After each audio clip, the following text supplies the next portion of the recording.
খাঁটি গরুর দুধের সুজি, পায়েস, ছানা, পনিরের যে স্বাদ, তবে ওই প্যাকেট দুধ, গুঁড়া দুধে এসব বানালে আমাদের কাছে সেই স্বাদ লাগে না। তারপরেও না পেলে তো করতেই হয় বা খেতেও হয়।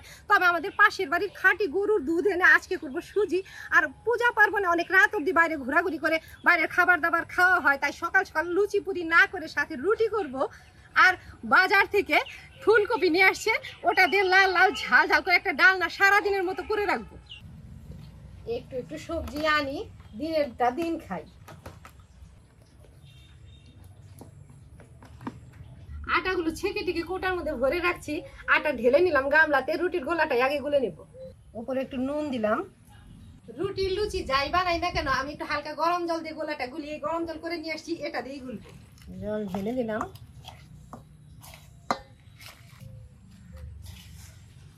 মাখা হয়ে গেছে, ঢেকে রেখে উনুন জ্বালিয়ে দিই। উনুন জ্বালিয়ে নিচ্ছি। আর সুজি ভাজার জন্য কড়াইটা এখন উনুনে বসাবো। খালি সুজি ভাজবো না, সুজি ভেজে এটার মধ্যেই সুজি রান্না করবো। এখানে দুধ একদম ঘন করে জাল দিয়ে রাখছি। আজকে সুজি ঘিয়ে ভাজবো, এমনিও ভাজা যায়, তবে পূজা পার্বণের দিন একটু ঘিয়েই ভেজে নিই। কড়াইতে ঘি দিলাম। সুজি ভাজার আগে কিশমিশ দিলাম, নেড়ে চেড়ে দিলাম। ভাজা হয়ে গেছে, সুজি দিয়ে দিই।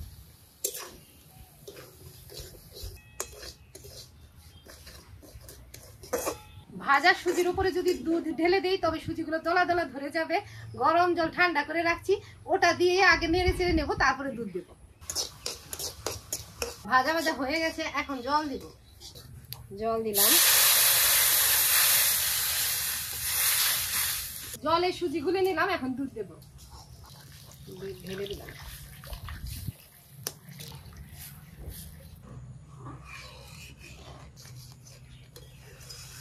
বলকে সে সুজি সেদ্ধ হয়ে গেছে, এখন চিনি দেব।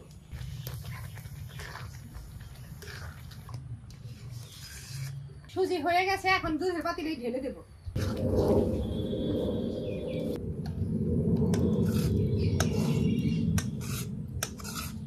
রুটির গোলা তো গুলেই রাখছি, আগে রুটিগুলো ভাজবো। রুটি ভাজার জন্য তাওয়া বসালাম। আটা তো গুলেই রাখছি, এখন বেলে বেলে ভাজবো।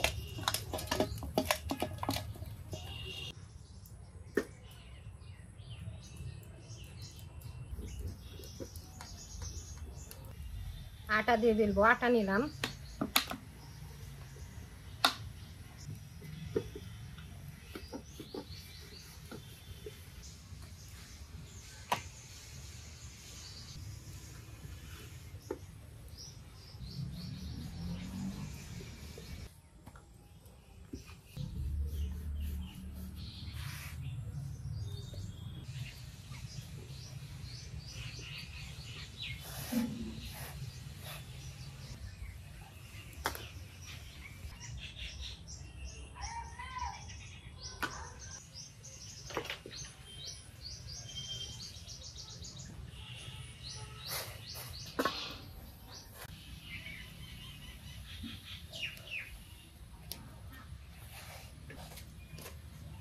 রুটি ভাজা হয়ে গেছে, তাওয়া নামিয়ে দিয়ে কড়াই বসাবো।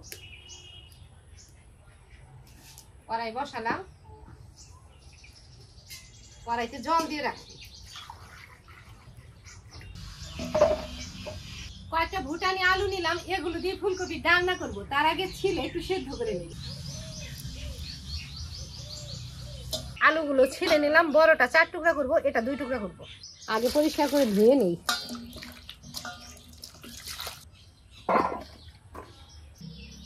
এইদিকে একটা করলাম, এইদিকে একটা।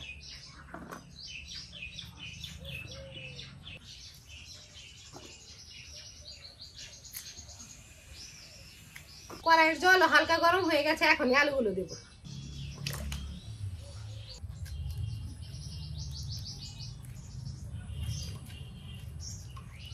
পাতাগুলো কি করছে, এখান থেকে কতটুকু কপি বের হবে, এই দিয়ে রান্না করতে হবে। ওই আলুই খেতে হবে, মাঝে মাঝে অল্প অর্ধেক ফুলকপি।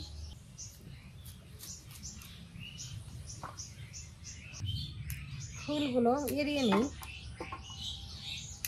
কয়টা বেরোবে? 1 2 3 4 5 6টা। এইটা আর এটা কাটতে হবে। 1 2।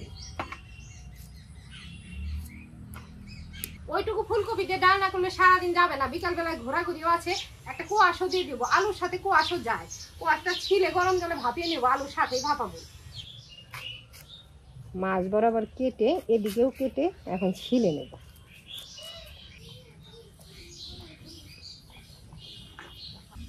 চারটে একসাথে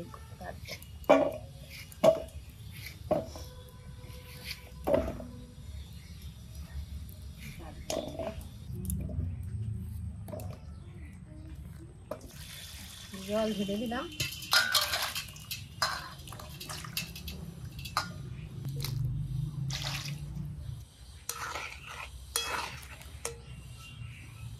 ফুলগুলো ধুয়ে দেব।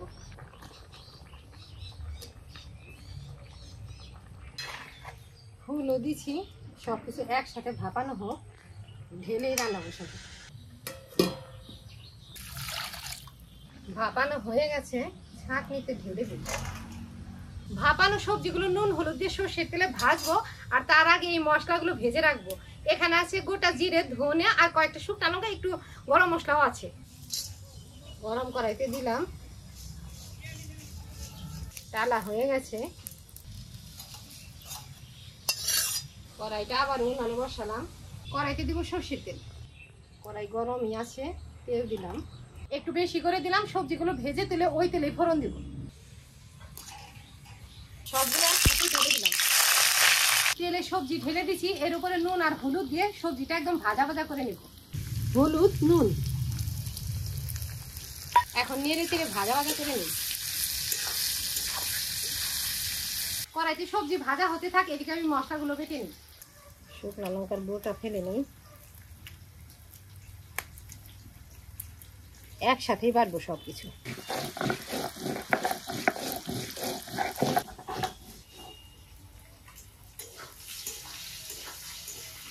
সবজিগুলো ভাজা ভাজা হয়ে গেছে, এখন এই থালাতে নামিয়ে রাখছি। তেল থেকে ছেঁকে ছেঁকে নামিয়ে দেব।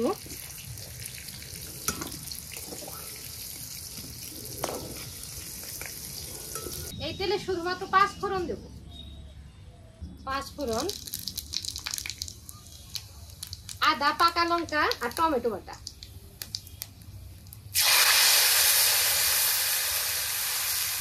ভাজা মশলাগুলো অবশ্য বাটা হয় নাই, বেটে নিচ্ছি, আর এটা পরে দিলেও হবে, ওটা আগে কষে যাক। ভাজা মশলা বাটা হয়ে গেছে, নামিয়ে নেই। আদা, পাকা পাকা লঙ্কা, টমেটো আগে ফোড়ন দিচ্ছি, আদার কাঁচা গন্ধটা এখন চলে গেছে। এখন এই বাটা মশলাগুলো দেব। জিরে, ধনে, শুকনো লঙ্কা, গরম মশলা বাটা, আর অল্প দেবো হলুদ গুঁড়ো, আর লঙ্কা গুঁড়ো দেবো না। কাঁচা পাকা লঙ্কাও বেটে দিছি, শুকনো লঙ্কাও বেটে দিছি, এটা দিলেই হবে। স্বাদ মতো নুনও দিলাম।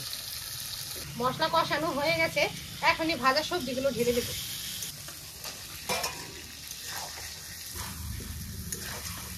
ভাজা ভাজা হয়ে গেছে। ভাত দিয়ে খেতে চাইলে ঝোল একটু বেশি রাখতে হবে, আর রুটি দিয়ে খাবো ঝোলটা কমই রাখবো।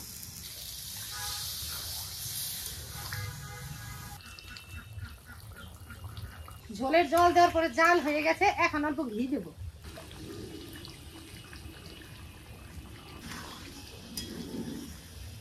রান্না হয়ে গেছে, আর কালারটাও কি সুন্দর আসছে, এখনই ঢেলে দেব।